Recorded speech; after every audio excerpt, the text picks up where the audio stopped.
This girl is a witch, and tomorrow she will burn for it. So what's your podcast about? Oh, it's about psychology, true crime, supernatural stuff, the occasional paranormal or philosophical rant. Well, maybe I could check it out sometime. At just 17, she stood before an entire army and made them turn back.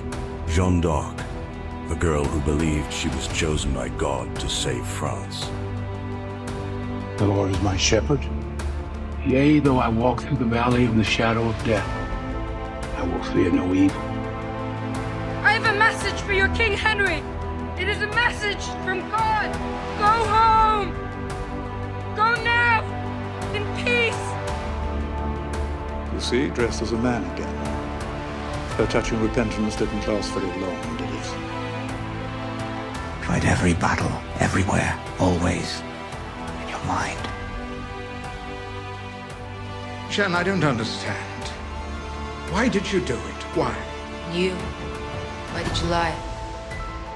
You promised to have me confessed. I know. It was the only way to have you saved from the fire. It's not my body I want to save. It's my soul.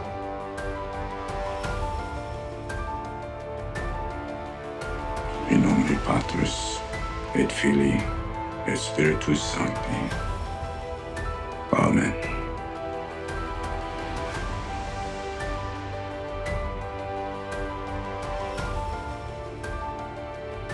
Welcome to Truth and Shadow, your guide through the supernatural. I am your host, BT, and this is a Shadow Short. Let's navigate the unknown on this brief journey into the depths of mystery.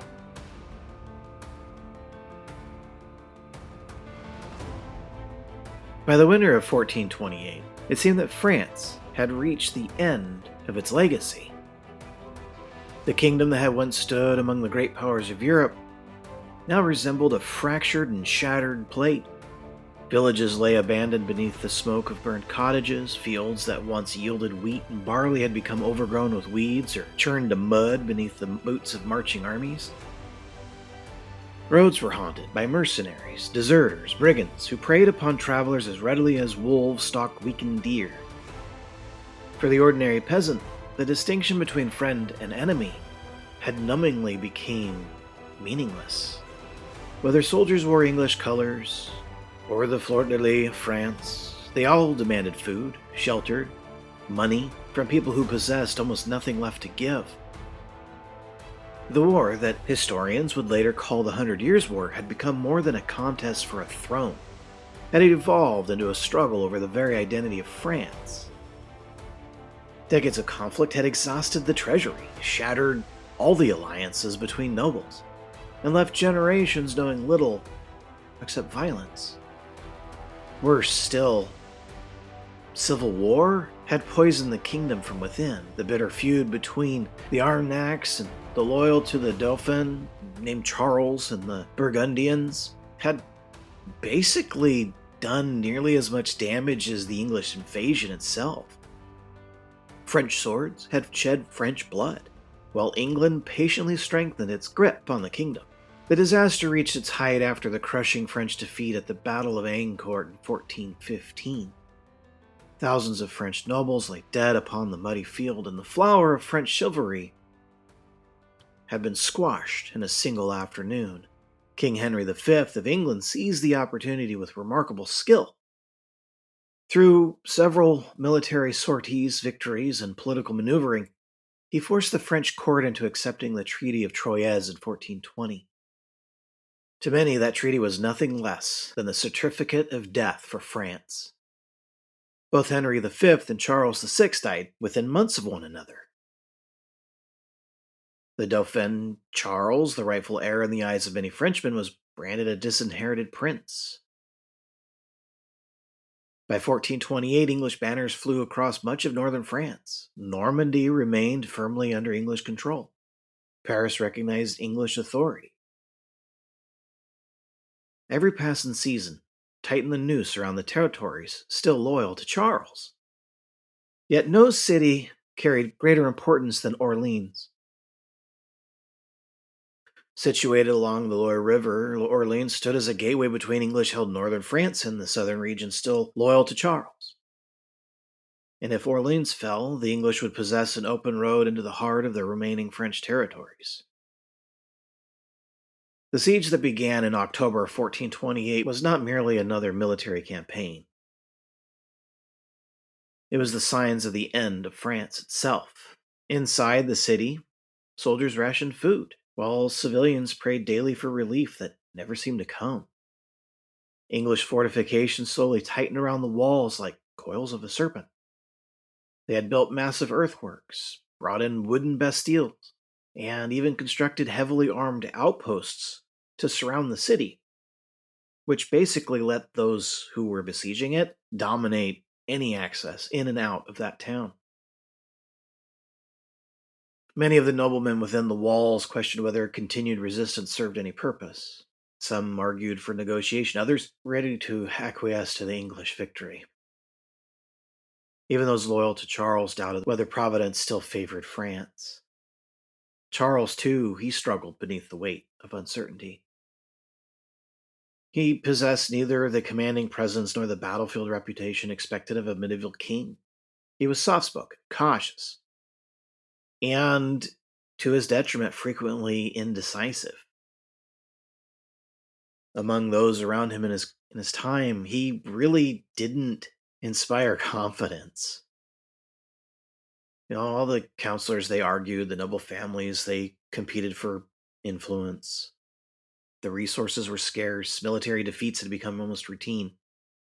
But against such overwhelming darkness, stories of prophecy began circulating with renewed intensity. France had long treasured ancient predictions that, when all seemed lost, a maiden would arise from the borders of Lorraine to save the kingdom.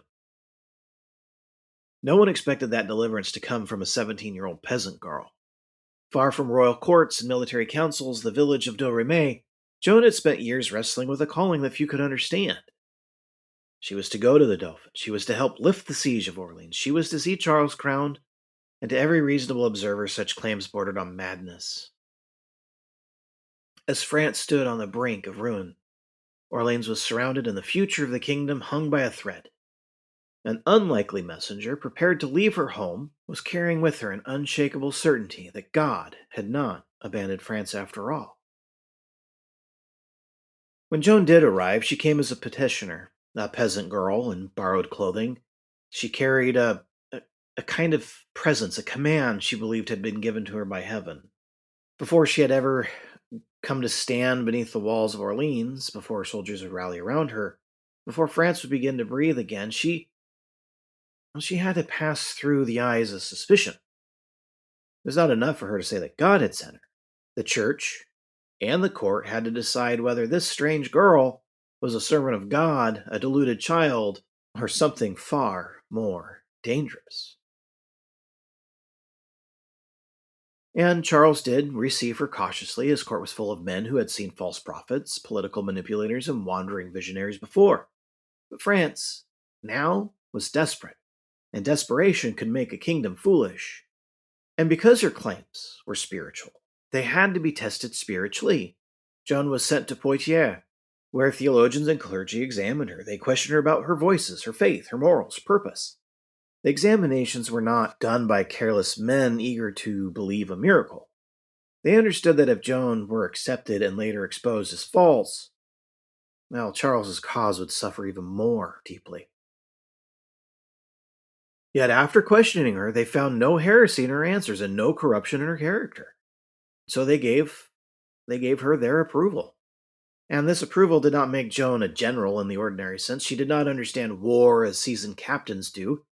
No, she knew little of siege engines, supply lines, noble rivalries. She really didn't understand the court politic, if you will.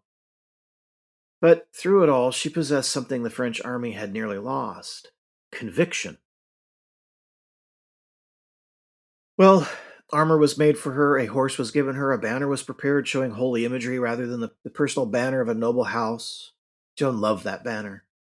Later, she said she preferred it many times more than her sword. And that kind of detail would matter, wouldn't it? Because That paints us an image of a woman, a young girl who was not obsessed for violence. Well, she entered the war with a soldier's courage, and she urged the English to depart peacefully before battle. She called all the soldiers of France to confession. She demanded that the prostitutes be driven from the camp. Her goal was to have the army purified before it fought. Joan's courage could not be considered soft, and nobody would ever recall her mercy as a weakness. She believed the English occupation was unjust and had to end. She believed that France needed to be given back to Charles by divine command. Joan had reached the army, and those men who had grown used to retreating now found themselves following a girl who refused to speak the language of defeat. In late April 1429, Joan entered Orleans. The city that had been suffocating under the siege received a little sign from heaven. Crowds pressed in towards her. The people had heard rumors of the Maid from Lorraine. Now she was among them, armored, mounted, carrying her banner. Hope, which had become almost embarrassing to feel, returned with force. The military situation remained dangerous, of course. The English fortifications still surrounded the city, but the French could not simply wish them away. Joan pushed for action. She wanted the siege broken. Those French commanders, they hesitated, preferring to be cautious.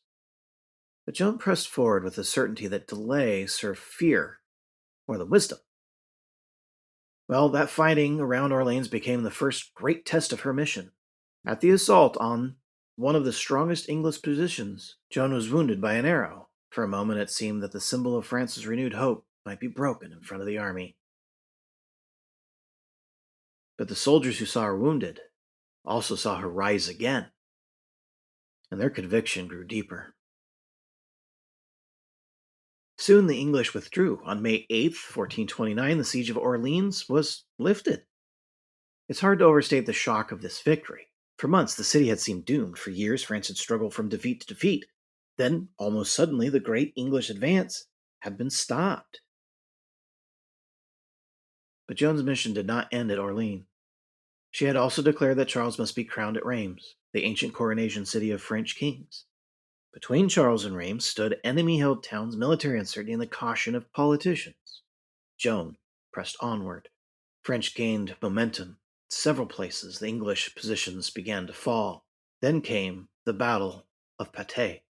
It was a reversal of Agincourt. The English longbowmen, whose disciplined and defensive positions had so long devastated French knights, were caught surprise before they could possibly prepare.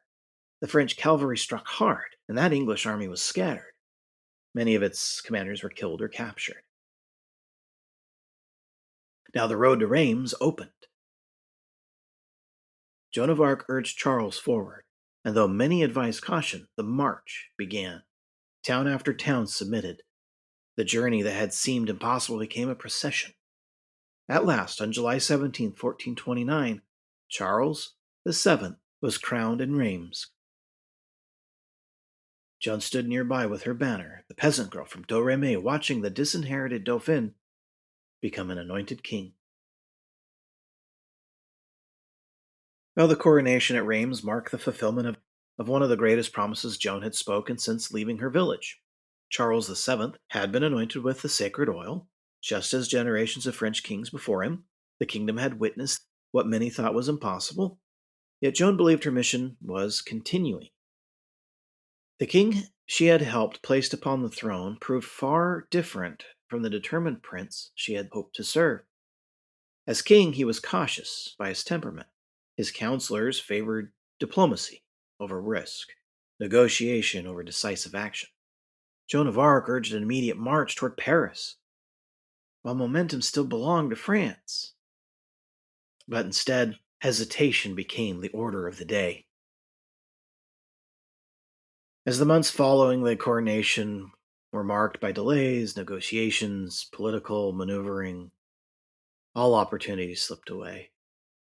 The attempted assault on Paris in September 1429 ended in failure, during which Joan was wounded by a crossbow bolt. Though she recovered, the campaign lost its momentum. The miraculous victories that had seemed almost unstoppable gave way. But Joan remained determined. She increasingly found herself isolated. The same court that had once celebrated the Maid of Orleans now viewed her with uncertainty.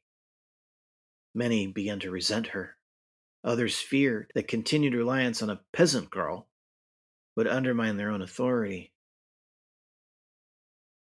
In the spring of 1430, news arrived that the strategic important town of Compiègne was threatened by forces allied with England. Joan rode north to aid its defense, and it would become the final campaign of her freedom. On May 23rd, 1430, while leading a sortie against the besieging army, Joan found herself cut off from the safety of the city. The French withdrew towards the gates, and confusion spread across the battlefield. Whether the drawbridge was raised too soon or circumstances simply overlooked the defenders remains debated to this day. What is certain is that Joan was left outside the walls, and she fought until escape became impossible. Pulled from her horse and surrounded, the young woman who had carried France's hopes into battle became a prisoner. The English rejoiced. You see, for nearly a year they had been unable to explain her astonishing influence on the war. And so simply executing her as a prisoner would not accomplish what they truly desired. If Joan died as a military heroine, she might become a martyr, and the English needed something far more valuable than just her death. They needed to destroy her credibility. If Joan could be determined to be a heretic, then every victory associated with her could be dismissed as the work of deception and not from God. If the Church declared her condemned, then Charles VII's own legitimacy would be stained. For it had been Joan who insisted heaven had chosen him to reign. The trial that followed, therefore, was both religious and political. She was placed under the authority of Bishop Pierre, who was loyal to the English. Although the proceedings outwardly appeared to be an ecclesiastical trial, we all today, and historians afterward, really see that it was political maneuvering. Joan had no legal counsel, no family sat with her, no military companion spoke in her defense. She was a young peasant girl, faced against some of the most educated theologians and canon lawyers of her age. Again and again, Joan answered complex theological questions with extraordinary composure. Her judges hoped to trap her into statements that could be basically heresy. They questioned her vision, her obedience to the church, the voices of St. Michael, St. Catherine, and St. Margaret that she claimed to have been guided by. One exchange has become famous throughout history, and asked whether she knew she was in God's grace, she answered, "If I am not, may God put me there, and if I am, may God so keep me." This response stunned her examiners. Had she claimed certainty of salvation, she could have been accused of her sinful presumption. Had she denied confidence in grace, they could have argued that her heavenly visions lacked credibility. But she answered with humility, and with a level of theological precision that unsettled them.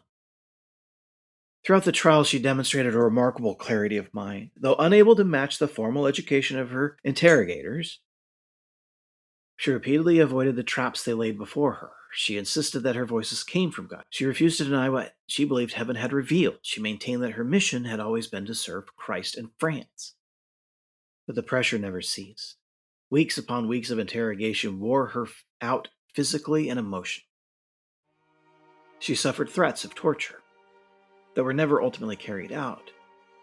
But eventually, the exhaustion and being isolated, Joan signed an arbitration. Whether she fully understood the document remains uncertain. Most historians believe she could not even read it. Others suggest that a shorter version was explained to her while a longer text was officially recorded. Whatever the precise circumstances, she briefly agreed to renounce the claims surrounding her visions. For the English, it appeared they had succeeded. But only days later, Joan resumed wearing men's clothing. She explained that English guards had left her little practical choice for preserving her modesty and safety within the prison. She also declared that her heavenly voices had rebuked her for denying the truth they had entrusted to her. Now, to her judges, this was a relapse into heresy. Under medieval canon law, a relapsed heretic faced the ultimate penalty. On May 29, 1431, the court pronounced its final judgment. The following morning, Joan of Arc, the Maid of Orleans, would be handed over to the secular authorities for execution by burning at the stake. She had entered history as an unknown peasant carrying nothing but fate. She would leave it condemned as a heretic by the very institutions she believed she had faithfully served. And as dawn approached over the Rhone, those who had judged her could not know that history would eventually place them on trial. Ultimately, the flames that consumed Joan's body could not extinguish the questions her life had raised. In truth, they only scattered them like embers on the wind. Those questions who smolder through kingdoms, courts, centuries, were waiting for another generation to ask whether the verdict pronounced that day had been the final word, or merely the first. You take the blue pill, the story ends, you wake up in your bed and believe whatever you want to believe. You take the red pill, you stay in Wonderland, and I show you how deep the rabbit hole goes. Thank you for listening. This is a free podcast based upon the value for value model. If you find value in this, or any episode, you can return that value by liking the show, subscribing to this channel, leaving a review, or sharing with a friend on your social media accounts. You can also donate on my website. Thank you again. This is BT for Truth and Shadow Podcast. You are the light in the darkness.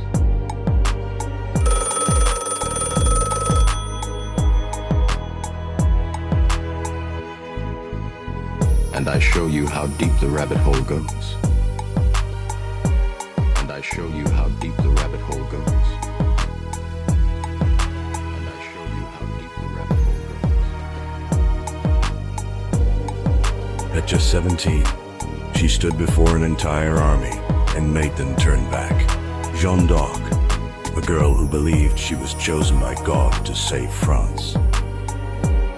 It's a very strange, funny time where everybody would love to be able to be themselves, but they can't, because they must fall in line with the person in front of them.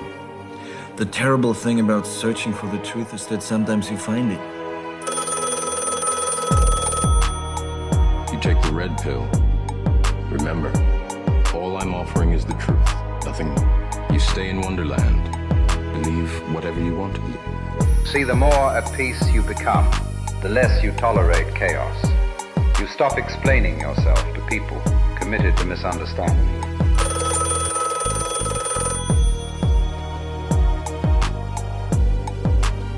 You want to live that kind of life? I wish you the best. I'll be on the other side somewhere. Protecting your peace isn't about shutting the world out. It's about keeping your inner world clear enough to hear your own soul. The truth, nothing more.